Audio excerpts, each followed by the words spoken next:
आप देख रहे हैं the him tales horror stories. प्रस्तुत एक और नई कहानी।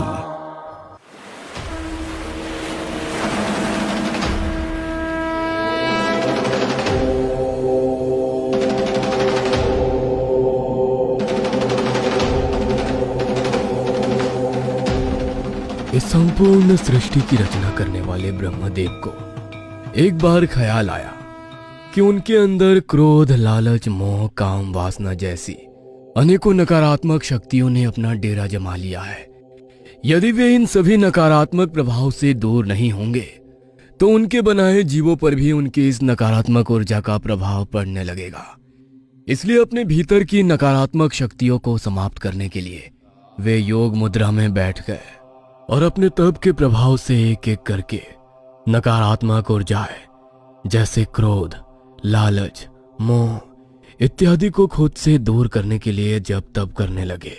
उनके योग के प्रभाव से एक एक करके सभी नकारात्मक ऊर्जाएं, वासना, काम इत्यादि उनके रीढ़ से बाहर निकलने लगी। योग निद्रा की अवस्था में ब्रह्मा जी काफी लंबे समय तक लीन रहे और जब उन्हें अपने भीतर सकारात्मक ऊर्जा का एहसास होने लगा तब आनंदित अवस्था में उन्होंने अपने नेत्र खोले तो देखा उनके सामने एक बेहद भयानक डरावना चीज खड़ा हुआ गुर्रा रहा है। वह जीव देखने में इतना भयानक था कि स्वयं ब्रह्मा जी भी उसकी ओर देख नहीं पा रहे थे। उसका रंग स्याह काला और त्वचा चिपचिपी दिखाई पड़ती थी। उसकी लाल रंग की लंबी जीभ थी और शरीर से भयंकर दुर्गंध आ रही थी। उसका शरीर और आकार इतना विभत्स्य था कि ब्रह्मा देव भी अधिक देर तक उसकी ओर देख नहीं सके। उस जीव को देख ब्रह्मा जी घृणा से भर उठे। कौन हो तुम और यहां क्या कर रहे हो? तुम्हारे जैसे विभत्स्य जीव के अस्तित्व की कोई आवश्यकता नहीं है। मुझे नहीं पहचान पा रहे हो ब्रह्मदेव? मैं आपके ही अंश से बना जीव हूं। आपने ही मेरी रचना की है। आप मुझे पहचानने से इनकार कैसे कर सकते हैं? क्योंकि मेरा अस्तित्व तो आपसे ही जुड़ा हुआ है ना। ब्रह्मा जी को कली की बात सुनकर क्रोध आ जाता है। ये कैसी बातें कर रहे हो? मैं तुम्हारे जैसा भयानक और विकृत जीव भला क्यों बनाऊंगा? स्पष्ट बताओ कौन हो तुम और तुम्हारे यहां आने का प्रयोजन क्या है? अपने भीतर के नकारात्मक को देखकर इतनी घृणा मत करो ब्रह्मदेव। याद करो आपके भीतर की काम, लोभ, लालच जिन्हें योग के माध्यम से आप अपने शरीर से बाहर निकाल रहे थे, उन्हीं ऊर्जाओं से मेरा निर्माण हुआ है। देखो मुझे और एहसास करो भीतर से तुम कितने भयानक और बदसूरत हो। मेरी और दो पल भी देखना। तुम्हें अच्छा नहीं लग रहा ना, किंतु मैं तुम्हारी ही सच्चाई हूं।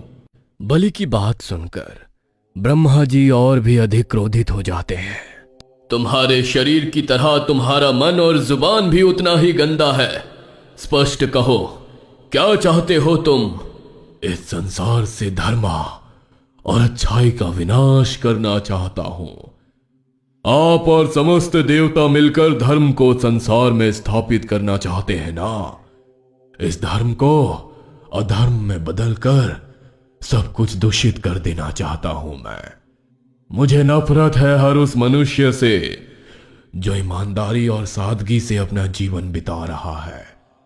मुझे नफरत है उन लोगों से जो पूजा पाठ और धर्म कर्म को ही अपना जीवन का लक्ष्य समझते हैं।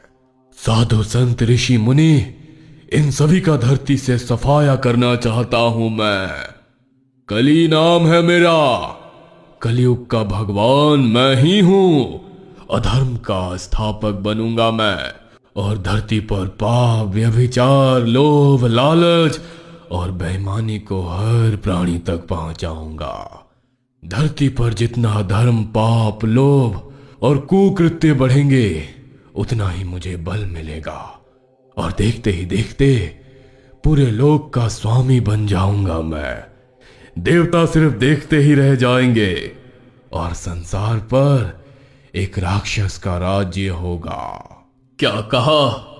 मेरी बनाई सुंदर सृष्टि को अधर्म से कलंकित करोगे तुम? अधर्म का प्रचार करोगे? तेरा इतना दुस्साहस, मैं अभी तेरा नाश करता हूं। इतना कहकर ब्रह्मा जी ने कुछ पलों के लिए अपनी आंखें बंद की और अगले ही पल कालकूट विष का प्याला उनके हाथों में आ गया। इससे पहले कि कालकूट विष कली को स्पर्श कर पाता, कली वहां से भागकर क्षीर सागर में छिप जाता है।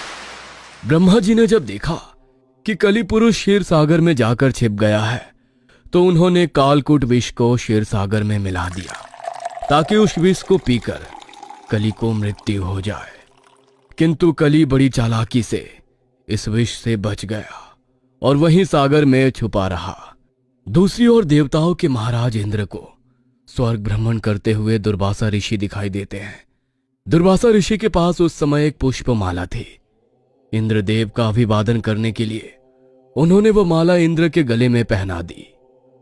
मैं स्वर्ग का महाराज देवराज इंद्र हूं और मेरे अभिवादन में दुर्वासा ऋषि ने दिया भी तो क्या, पुष्पों की ये तुच्छ सी माला।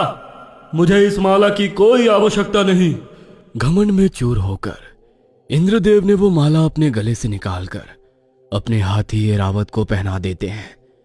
जैसे ही इंद्रदेव वो माला ऐरावत के गले में डालते हैं, वो उस माला को अपने गले से निकालकर जमीन में गिरा देता है और अपने पैरों के नीचे कुचल देता है। अपने दिए हुए उपहार का ऐसा अपमान देखकर दुर्वासा ऋषि बेहद क्रोधित हो जाते हैं और इस क्रोध में इंद्र को एक श्राप दे देते हैं। मेरा श्राप है कि जिस ऐश्वर्य के अभिमान में तुम मेरा अपमान कर रहे हो, वह तुमसे छिन जाएगा। लक्ष्मी तुमसे रूठ जाएगी और तुम्हारे धन बल में भी हानि होगी। तुम्हारे स्वर्ग लोक में त्राही त्राही मचेगी और तब तुम्हें एहसास होगा कि ऋषि के श्राप का क्या अर्थ होता है। दुर्वासा ऋषि के श्राप के कारण देवता कमजोर होने लगे और उनके मान सम्मान और धन में हानि होने लगी, जिसके कारण इंद्र असुरों के साथ हुए युद्ध में हार जाते हैं। पूरे इंद्रलोक में त्राही त्राही मच जाती है। सभी देवतागण अपनी समस्या लेकर भगवान विष्णु के सामने प्रस्तुत होते हैं। ये सब दुर्वासा ऋषि के श्राप का परिणाम है। आप सभी के टूटते बल और यश में होती हानि अब सिर्फ अमृत के सेवन से ही ठीक हो सकती है। किंतु अमृत पाने के लिए सबसे पहले आपको समुद्र मंथन करना होगा। समुद्र मंथन के बाद जो अमृत निकलेगा, उसी से आप सभी की शक्तियां वापस आ सकेंगे। भगवान विष्णु से उपाय सुनने के बाद सभी देवता जाकर समुद्र मंथन करने लगते हैं, किंतु उनकी शक्तियां इतनी कम हो चुकी थी कि अकेले समुद्र मंथन कर पाना उनके लिए संभव ही नहीं था। ऐसे में देवताओं ने असुरों के राजा बलि से मदद मांगी। ठीक है, असुर सेना मदद करने के लिए तैयार है, किंतु हमारी एक शर्त है। समुद्र से निकलने वाले अमृत में आधा हिस्सा असुरों को दिया जाएगा। हालांकि इंद्रदेव अमृत को किसी भी हालत में असुरों के साथ बांटना नहीं चाहते थे, किंतु इस समय उनके पास कोई और चारा भी नहीं था। इसलिए ना चाहते हुए भी इंद्रदेव असुरों को अमृत का आधा हिस्सा देने के लिए तैयार हो जाते हैं। देवता और असुरों के बीच सहमति हो जाने के बाद समुद्र मंथन शुरू होता है। क्षीरसागर में ब्रह्मा जी से बचने के लिए छिपा हुआ राक्षस कली जब असुरों को समुद्र मंथन करते हुए देखता है, तो वो भी आकर असुरों के साथ समुद्र मंथन में भाग ले लेता है। मंथन में अमृत से पहले भयानक तेज वाला विष निकलता है। उस विष का पान करना राक्षस या देवता किसी के भी वश में नहीं था, क्योंकि वह ब्रह्मा जी का कली के लिए छोड़ा गया कालाकुट विष था। इस विष की गंध और तेज से ही देवता और असुर मूर्छित होने लगे थे। समुद्र से निकले विष से जब हर और हाहाकार मचने लगा, तो उस विष को पीने के लिए भगवान शंकर प्रकट हुए और उन्होंने विष को अपने कंठ में धारण कर लिया। विष को ग्रहण करते समय उस विष की एक बूंद राक्षस कली के ऊपर भी गिर गई, जिसके कारण उसका शरीर समाप्त हो गया। भगवान शिव के विष को धारण कर लेने के बाद मंथन एक बार फिर से शुरू हुआ, जिसके परिणाम स्वरूप समुद्र से अमृत निकला। उस अमृत के निकलते ही देवता और असुरों में छीना झपटी शुरू हो गई। चूंकि इंद्र ने अमृत का आधा हिस्सा असुरों को देने का वादा किया था, इसलिए असुर भी अमृत में अपना हिस्सा लेने की जिद पर अड़े हुए थे। असुरों को अमृत नहीं दिया जा सकता। यदि असुरों के पास अमृत की शक्तियां पहुंच गई तो तीनों लोकों में हाहाकार मच जाएगा और उन्हें रोकना असंभव हो जाएगा। हम अमृत असुर को देकर उन्हें अमरता का वरदान नहीं दे सकते। अमृत को असुरों से बचाने के लिए भगवान विष्णु ने एक चाल चली और वो एक मायावी मोहिनी स्त्री का रूप लेकर वहां पर प्रकट हो गए। अपने सामने एक मोहिनी सी स्त्री को देखकर असुरराज बलि उस पर मोहित हो गए। स्त्री के सम्मोहन में वो इस कदर बंध गए थे कि देवताओं के बाद अमृत पीने के लिए तैयार हो गए। देवता और असुर लाइन से अमृत पाने के लिए पंक्ति में बैठ जाते हैं। स्त्री बने हुए विष्णु जी बारी बारी से सभी को अमृत पिलाने लगते हैं और उसी क्षण छल से वो सारा अमृत देवताओं को पिलाकर खत्म कर देते हैं। जिस समय देवता और असुरों के बीच अमृत को लेकर छीना झपटी हो रही थी, उसी छीना झपटी में अमृत की कुछ बूंदें धरती पर गिरी, जिसमें से एक बूंद राक्षस कली के ऊपर भी गिर गई। अमृत के स्पर्श से विष के कारण निर्जीव हो चुका उसका शरीर वापस जीवित हो गया, किंतु वो अपने भौतिक रूप में नहीं आ सका। कली पुरुष जीवित तो अवश्य हो गया था, किंतु अभी उसकी शक्तियां बेहद कम थी। उसे अपना शरीर भी पूरी तरह से वापस नहीं मिल पाया था। इसलिए सतयुग, त्रेता युग और द्वापर युग में कली पृथ्वी के दुर्गम स्थानों पर जाकर छुपा रहा। द्वापर युग में जब भगवान श्री कृष्ण की मृत्यु हो गई, उसके बाद धरती पर कृष्ण जी के पोते राजा परीक्षित का राज तिलक हुआ।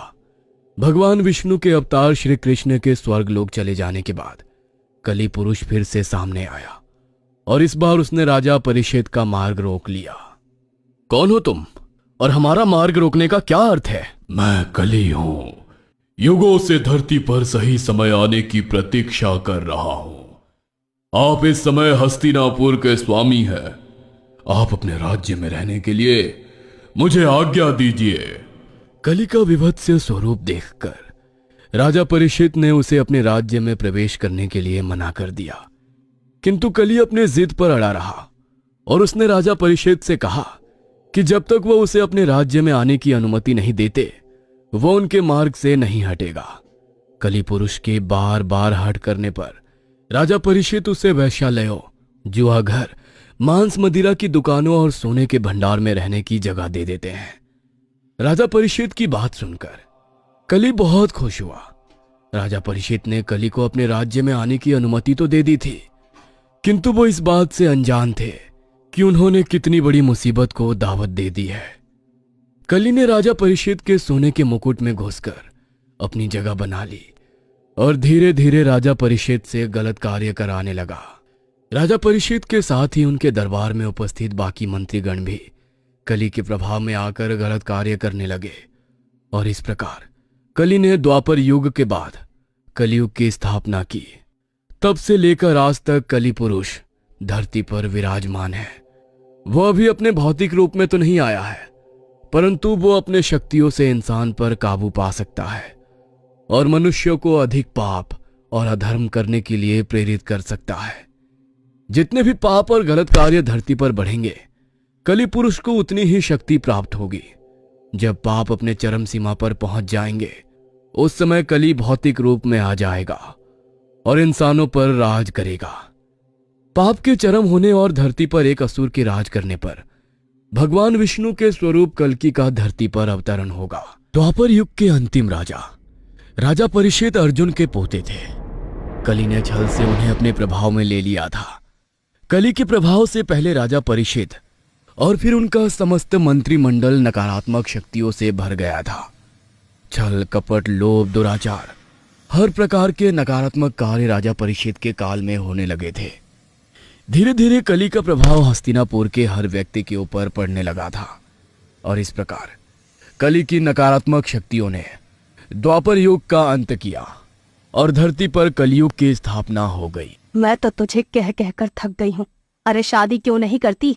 शादी की उम्र निकली जा रही है तेरी। मैंने आपसे पहले भी कहा है ना माँ, एक बार फिर से कह रही हूँ, मुझे शादी के बंधन में नहीं फंसना है। मैं आजाद पंछी की तरह अपनी जिंदगी जीना चाहती हूँ और हाँ, 2 दिन के लिए घर आई हूँ। प्लीज मूड मत खराब करो। अरे आजाद पंछी बनने से क्या मतलब है, सब जानते हैं हम लोग।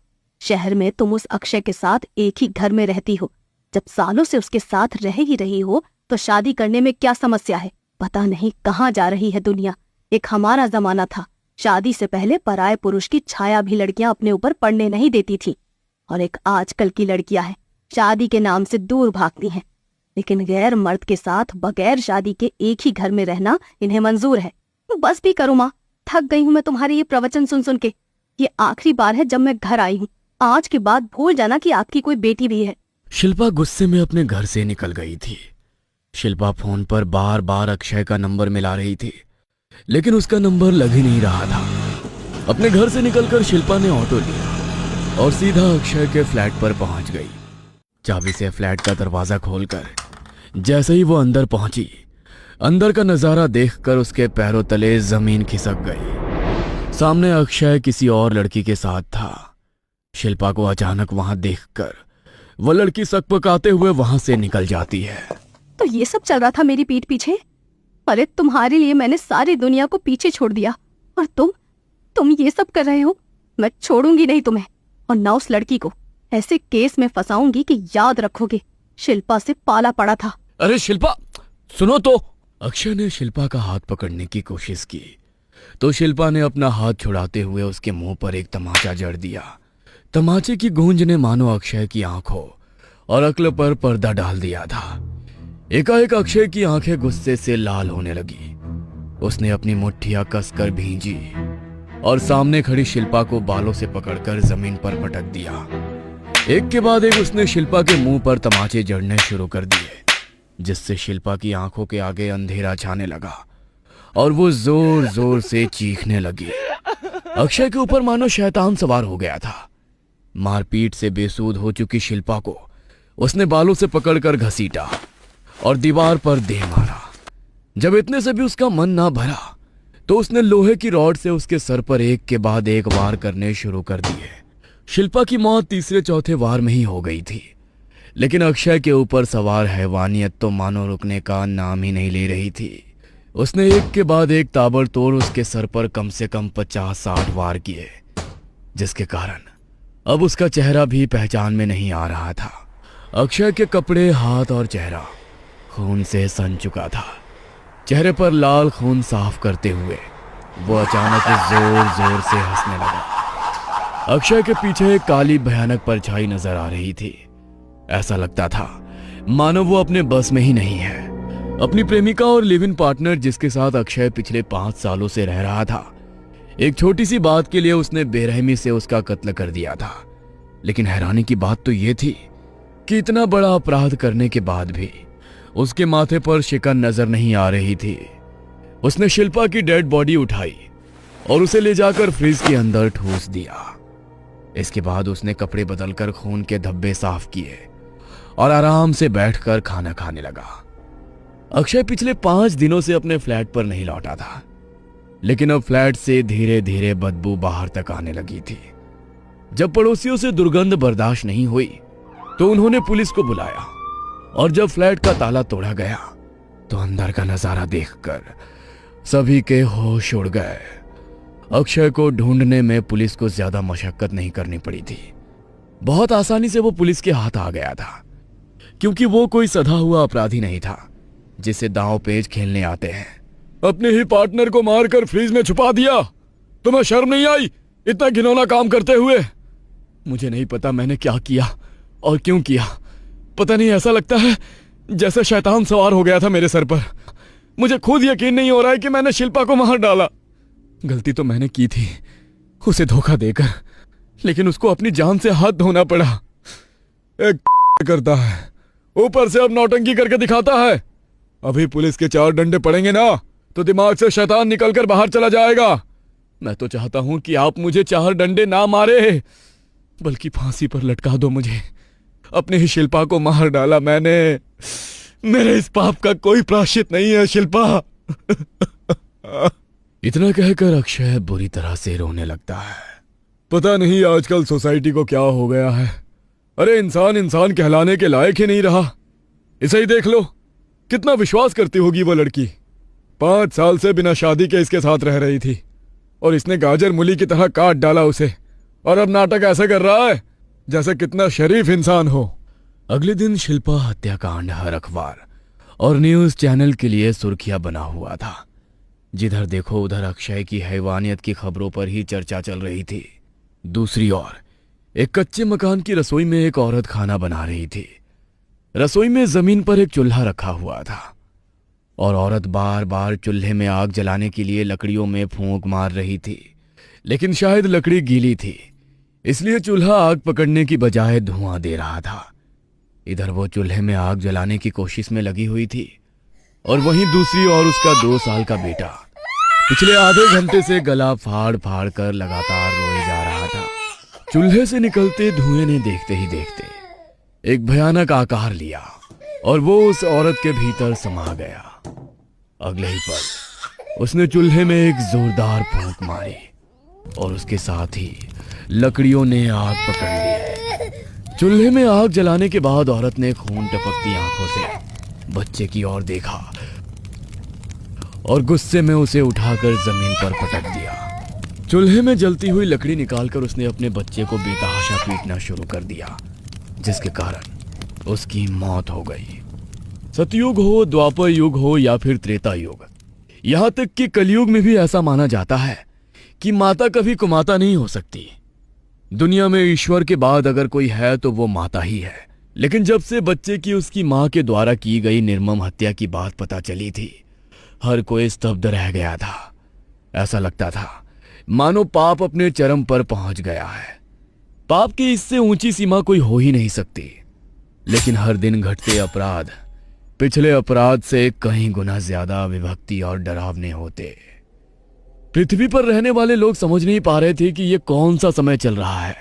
ऐसा क्या है जिसने इतना बुरा असर डाल दिया है कि इंसान सही और गलत के भीतर अंतर समझने में नाकाम हो गया है। यह किसी एक शहर या कस्बे की बात नहीं थी। ऐसा कोई कोना नहीं बचा था जहां पर अपराध व्यवस्था की हद पार ना कर रहा हो। इसी बीच निठारी नाम की एक जगह से खबर आई कि गांव में रहने वाले बच्चे एक एक करके गायब होते जा रहे हैं। आखिर एक ही जगह से दर्जनों बच्चे आखिर कहां जा रहे हैं? पूरे प्रशासन में हड़कंप मच गया है। ऊपर से बहुत प्रेशर है। कुछ भी करके पता लगाओ आखिर निठारी के बच्चे कहां जा रहे हैं। पुलिस अपनी तरफ से तफ्तीश में लगी थी। ह्यूमन ट्रैफिकिंग की गई घटनाएं पुलिस ने पहले भी देखी थी, लेकिन वे नहीं जानते थे कि इस बार उनका सामना किसी नरभक्षी से होने वाला है। हिमालय की ऊंची चोटियों के बीच बनी दुर्लभ गुफा में एक तपस्वी अपनी तपस्या में लीन बैठे हुए थे। एकाएक उनकी तपस्या भंग हो जाती है। पाप का पलरा भारी होता जा रहा है। पृथ्वी पर ऐसे कुकर्म होने लगे हैं जिनके बारे में सोचकर देवता और मानव सभी ग्लानि से भर उठे हैं। हे प्रभु, अभी कितना समय और लगेगा आपको अवतरित होने में? पृथ्वी लोक से आते अधर्मियों की अट्ठास और पीड़ितों की त्राही मांग की आवाज अब मन को विचलित कर रही है। यह तो पूर्व विदित है कि कलियुग असुर कली का युग है। इस युग में होने वाले समस्त अधर्म, पाप, हत्या, लूट इत्यादि जो भी ऊर्जा उत्पन्न होती है वो नकारात्मक ऊर्जा है। इसी नकारात्मक ऊर्जा से कली को बल मिल रहा है। इसलिए जब से कलियुग शुरू हुआ है, कली की शक्तियां लगातार बढ़ रही है। यह तो भविष्य के गर्भ में पूर्व नियोजित था कि कलियुग में पाप हर गुजरते समय के साथ बढ़ते जाएंगे और इस युग के अंत में अपने भौतिक शरीर के बिना ऊर्जा का गोला बनाकर घूमता राक्षस कली अपने वास्तविक स्वरूप में आ जाएगा। किंतु चिंता की बात तो यह है कि इस युग के अंत में अभी कई लाख साल बाकी है, किंतु पाप समय पूर्व ही अपने चरम पर पहुंच चुके हैं। मानव के व्यभिचार, मदिरापान, वेश्यावृत्ति और बढ़ते अपराधों के कारण नकारात्मक शक्तियों से समय से पहले ही कली को इतनी शक्ति प्राप्त हो गई है कि वो अपने वास्तविक रूप में आने के लिए छटपटा रहा है। कली ही नकारात्मक कार्यों को करने वाले मनुष्यों को अपने बस में करके उनसे जघन्य से भी जघन्य पाप करवा रहा है, ताकि अधिक से अधिक नकारात्मक ऊर्जा उसे मिलती रहे और वो इस लोक का स्वामी बन सके। मैं द्वापर युग में आपके श्री राम अवतार का भक्त हनुमान आपका आवाहन करता हूं प्रभु। पाप अब अपनी सीमा से परे हो गए हैं। मनुष्य मनुष्य को मारकर खाने लगा है। स्त्रियों को मां दुर्गा के रूप में पूजने वाले मनुष्यों के बजाय उनके सम्मान को नोचने वालों की संख्या बढ़ती जा रही है। कन्या अपने ही रक्त संबंधी पिता के बच्चों को जन्म दे रही है। इतने अधर्म के बीच अब मैं और तपस्या नहीं कर सकता। कली की सेना में पापी और अधर्मियों की संख्या हर गुजरते दिन के साथ बढ़ती ही जा रही है। आखिर कौन सामना करेगा राक्षस कली की असुरी सेना का? क्या हनुमान जी के अलावा और भी हैं ऐसे योद्धा जो कली का अंत करने में भगवान कल की अवतार की सहायता करेंगे? पेशेंट की कंडीशन बहुत क्रिटिकल है। लड़की दर्द से बुरी तरह करा रही है। मुझे लगता है बचेगी नहीं। नर्स की बात सुनकर ड्यूटी आवर्स खत्म होने के बाद कुछ पल अपने केबिन में जाकर आंख बंद करके बैठी हुई डॉक्टर नाव्या बिजली की फुर्ती से अपनी कुर्सी से उठकर खड़ी हो जाती है। क्या हुआ सिस्टर? क्या इमरजेंसी है? मैं 2 मिनट में वार्ड में आती हूँ। आप पेशेंट को अटेंड करिए। नर्स के कहने पर डॉक्टर नाव्या एक बार फिर से स्टेथोस्कोप अपने गले में डालती है। हाथों में ग्लव्स पहनकर तेजी से इमरजेंसी वार्ड की ओर जाने लगती है। अंदर बेड पर एक पेशेंट लेटी हुई थी। दर्द से उसका बुरा हाल था। चेहरा कमजोरी से सफेद पड़ चुका था और आंखों के नीचे काले गड्ढे दिखाई दे रहे थे, जिससे पता चलता था कि उसके अंदर सिर्फ नाम मात्र का ही खून है। क्या हुआ इन्हें? डॉक्टर की बात सुनकर पेशेंट जोर जोर से रोने लगती है। देखो, रोने में टाइम वेस्ट मत करो। सच सच बताओ क्या हुआ है तुम्हारे साथ। अगर तुम सच नहीं बताओगी तो मैं तुम्हारी कोई हेल्प नहीं कर पाऊंगी। खाना वाना नहीं खाती हो क्या? ये क्या हाल बना रखा है तुमने? तुम्हारा चेहरा देखकर समझ में आता है कि तुम्हारे अंदर खून की कमी है। डॉक्टर की बात सुनकर बिस्तर पर लेटी पेशेंट हिचकियां लेकर रोने लगती है। डॉक्टर, मैं 6 महीने की गर्भवती थी। मेरे ससुराल वालों ने मेरे गर्भ में पल रहे शिशु का लिंग पता करवाया और जब उन्हें पता चला कि मेरे गर्भ में एक लड़की पल रही है तो उन्होंने जबरन मुझे कुछ दवाइयां खिला दी। उन दवाइयों को खाने के बाद मेरी तबीयत बिगड़ने लगी। वो मुझे लेकर गांव के एक अवैध अस्पताल में गए। मेरी हालत देखकर अस्पताल ने हाथ खड़े कर दिए और जब उन्हें लगा कि मेरी हालत ज्यादा खराब है और मुझे किसी भी समय कुछ भी हो सकता है तो वो मुझे सरकारी अस्पताल के दरवाजे पर छोड़कर भाग गए। ओह माय गॉड, 6 महीने का बच्चा पेट में है और उन्होंने तुम्हें ऐसे ही मरने के लिए अस्पताल के दरवाजे पर छोड़ दिया। लेकिन तुम्हारी हालत देखकर तो ऐसा लग रहा है कि तुम्हारे अंदर बच्चे को कैरी करने की ताकत ही नहीं है। ऐसी हालत में डॉक्टर ने तुम्हें अबॉर्शन के लिए परमिशन दी कैसे? और वैसे भी 6 महीने का अबॉर्शन करना तो गैर कानूनी है। कानून का डर किसे है मैडम? पिछले 2 सालों में ये चौथा अबॉर्शन है।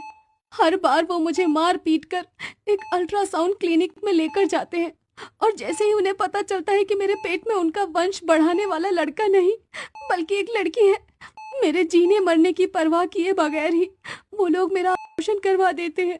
6 महीने के बच्चे इस तरह से मारे नहीं जाते। हत्या है ये, हत्या। ऊपर जाओगे ना तो वहां भी जगह नहीं मिलेगी इस पाप के लिए तुम्हें। ये कंपाउंडर, मुझे सब पता है। कोई डिग्री विग्री ना है तेरे पास। मुझे पता है चोरी की मशीन यहाँ लगाकर गैर कानूनी काम करता है तू। मुझे ज्यादा कानून मत पढ़ा। जितना कहा है उतना कर। जांच कर और अगर छोरी है तो गिराने की दवा दे। आया बड़ा ज्ञान की बातें बताने वाला। अरे तुझे भी अपनी जान की कोई परवाह नहीं है क्या? लड़के के मुंह में इतनी अंधी हो गई है तू, अपनी सेहत दिखाई नहीं देती। 1.5 साल भी पूरा नहीं हुआ और तू तीसरी बार यहाँ आकर बैठ गई। सारे पागल सिर फिरे पता नहीं मुझे ही क्यों मिलते हैं। मरा गई तो मेरी जान भी मुसीबत में हो जाएगी। मेरे मरने जीने से किसी को कोई फर्क नहीं पड़ता था। इसीलिए डॉक्टर की चेतावनी देने के बाद भी मेरी सास और पति ने जबरन मुझे अबॉर्शन की दवा खिलाई और जब मेरी हालत बिगड़ने लगी तो मुझे यहाँ लाकर पटक दिया। तुम घबराओ मत, मैं अपनी तरफ से पूरी कोशिश करूंगी। सिस्टर, अर्जेंटली ब्लड का इंतजाम करो। Patient is very critical. इधर डॉक्टर नाव्या की पेशेंट उर्मिला जिंदगी और मौत के बीच लड़ रही थी और उधर घने वनों में तपस्या में लीन बैठा एक महायोद्धा चित्कार उठता है। महापाप है ये। किसी निर्दोष गर्भस्थ शिशु की हत्या करना संसार के समस्त पापों में महापाप है। इस पाप के ईश्वर के दरबार में कोई माफी नहीं है। पिछले 5000 सालों से इस पाप का दंड भोग रहा हूं मैं। इतना कहकर अपने बूढ़े झुके हुए शरीर और जख्मों से रिश्ते खून को देखकर वो आदमी बिलखने लगता है। महाभारत के युद्ध में महान योद्धा की तरह अंतिम क्षण तक लड़ने वाला मैं अश्वत्थामा, जो पिछले 5000 सालों से धरती पर अपने पापों के कारण यहाँ से वहां भटक रहा हूँ। मैं अश्वत्थामा गुरु द्रोण का पुत्र और भगवान शिव का अंश, जिसे मेरे पिता ने भगवान शिव की कठिन तपस्या करने के बाद पाया था। पृथ्वी पर आज तक जितने भी धर्म युद्ध हुए उसमें सबसे अधिक भयावह यदि कोई युद्ध था तो वो था महाभारत का युद्ध, जिसमें धर्म और अधर्म एक दूसरे के सामने आकर टकराए, जिसमें स्वयं भगवान श्री कृष्ण ने भाग लिया और संसार में अधर्म का विनाश करके धर्म की स्थापना की। एक ऐसा युद्ध जिसमें धर्म की रक्षा के लिए भाई ने भाई के खिलाफ शस्त्र उठाए, शिष्यों ने गुरु का सर धड़ से अलग किया और अपने ही प्रियजनों को अपने हाथों से मौत के घाट उतारकर युद्ध का जश्न मनाया गया। मैं उसी महायुद्ध का महायोद्धा अभागा अश्वत्थामा। द्रोणाचार्य उस समय निसंतान थे और संतान प्राप्ति के लिए विचलित होकर हिमालय में तपस्या कर रहे थे।